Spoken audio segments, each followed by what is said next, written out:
1st of January 2024.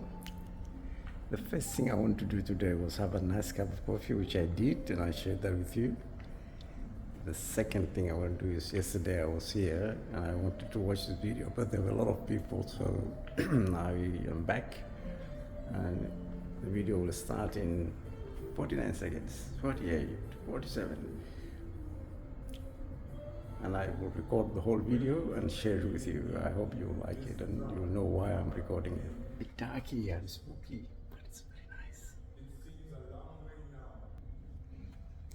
It's very dark. In fact, I don't even know who else is in the room, but I will wait until the whole video starts and I'll record and share with you. So stand by.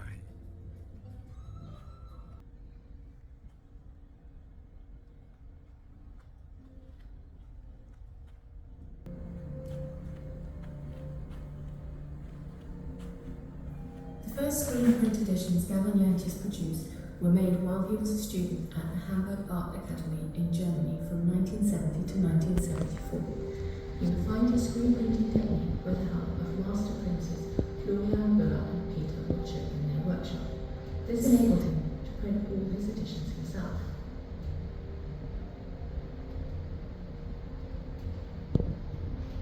His screen prints disobeyed conventions of printmaking, using collage material, sometimes attached with adhesive, a paper clip, or loosely placed onto the print surface. In the early 1970s, there was no access to the World Wide Web. His imagery was gathered from magazines, libraries, and archives. He even photographed some images directly from news reports and documentaries on television. He had his first exhibition of prints in June 1976 at the Institute of Contemporary Art, the ICA, in London, the first African artist to exhibit at this prestigious UK venue founded by Sir Roland Penrose. This exhibition coincided with the Soweto uprising in South Africa. What emerged in the national press and TV media in the UK and around Europe contextualised the print on display.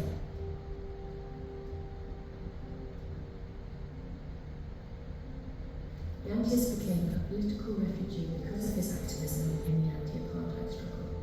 His support with the independence struggles in Africa and the civil rights struggle in the US made his early screen print an archive of these unfolding histories.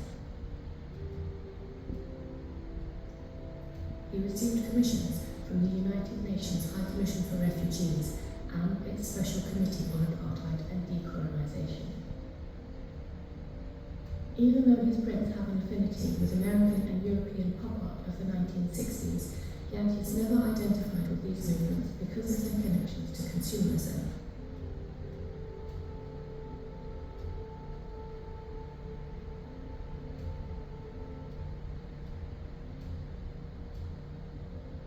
By the time Yantis moved from Hamburg to the UK in 1982, his studio practice had moved from printmaking to painting. His first paintings were highly figurative and similar in content to his prints, focusing on political and cultural issues. He often works in series, developing ideas over canvases of similar size. In the mid-1980s, Yantis completed a series of 7 large, untitled canvases about slavery with the genetic title Corabora. This Ghanaian word for a funeral drum also means to go away and come back. The images in the series are poetic and symbolic, and in the exhibition catalogue they are accompanied by extracts from Edward Brathwaite's epic poem, The Arrivals. Each painting addresses the ineluctable facts of slavery. These narratives unfold against a backdrop of land, sea, or sky. Their non-specific locations suggest that slavery was more universal than the triangle of Europe, Africa, and the Americas. For his Zulu series, Yantis retained the undefined and universal space of the night sky as a backdrop. Zulu translates as the space above your head. The series brings together ideas of cosmology, mythologies, and cultural politics in a variety of paintings and drawings. And for the first time, they include sculpture.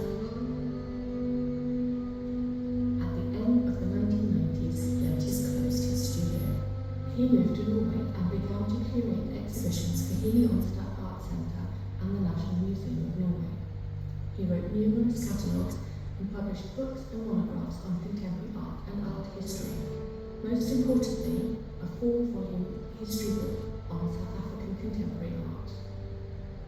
At the start of 2015, he returned to his studio and began to make non-figurative paintings. This stylistic shift maintained his method of working in series, but the removal of figures and cultural narratives marks a radical alteration to his way of working.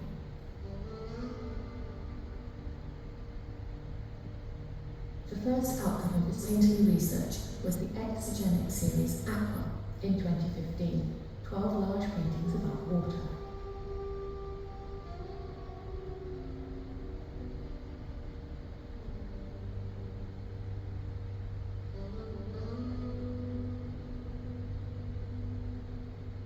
Since then, his painting practice remains a research of artistic freedoms that include the viewer's freedom of expression. These most recent paintings emphasize the visual over the verbal. The only narrative in these works is the history of their making. Layers of transparent colours, marks and lines create the open space in which the viewer's imagination wanders.